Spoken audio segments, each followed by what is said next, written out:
I'm Sakina, your digital gal, here to simplify tech, funnels, and automation. Let's dive in.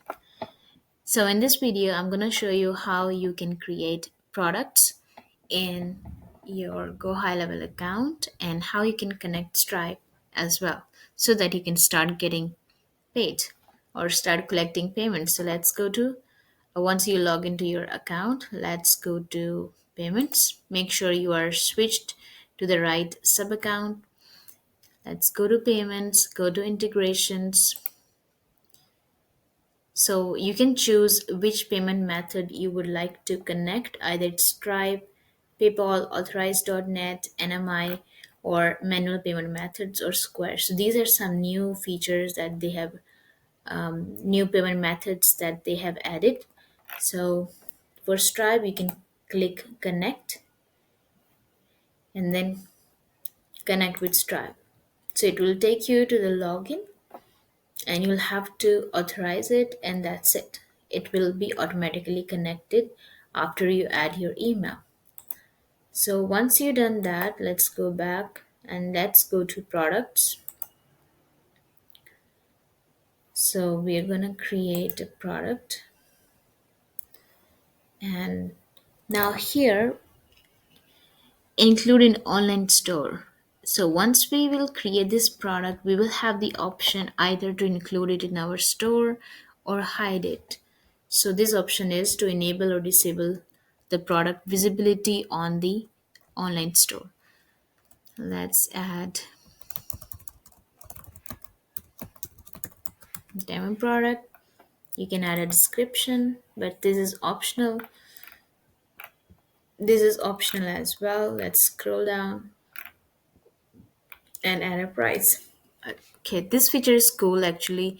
Now you have the ability to switch the currencies.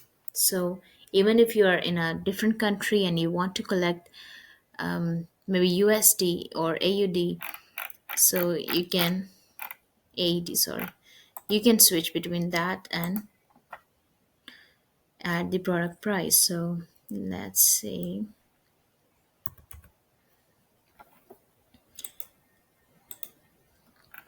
And you can save it. So if it's a digital product, you can choose it digital product, but let's save the product first.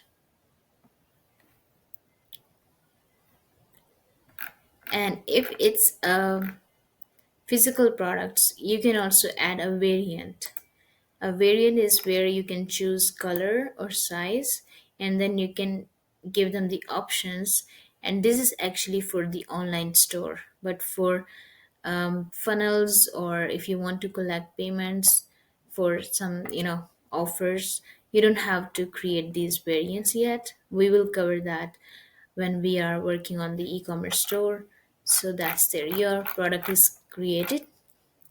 If you want to collect taxes on your product, we have this feature, include tax and prices.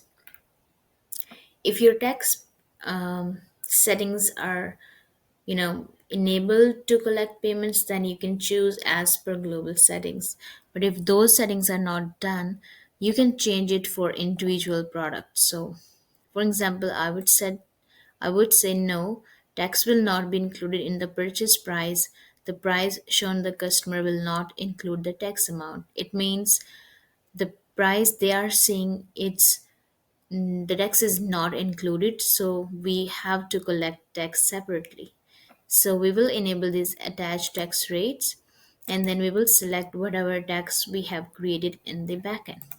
So this is actually for those who want to collect taxes. I would show later how to update those settings. So let's save and let's go back. So our product is created. It's done. It's simple as that. Hope this helped. Let me know your thoughts in the comments. If you like the video, give it a thumbs up. See you in the next one. Thank you.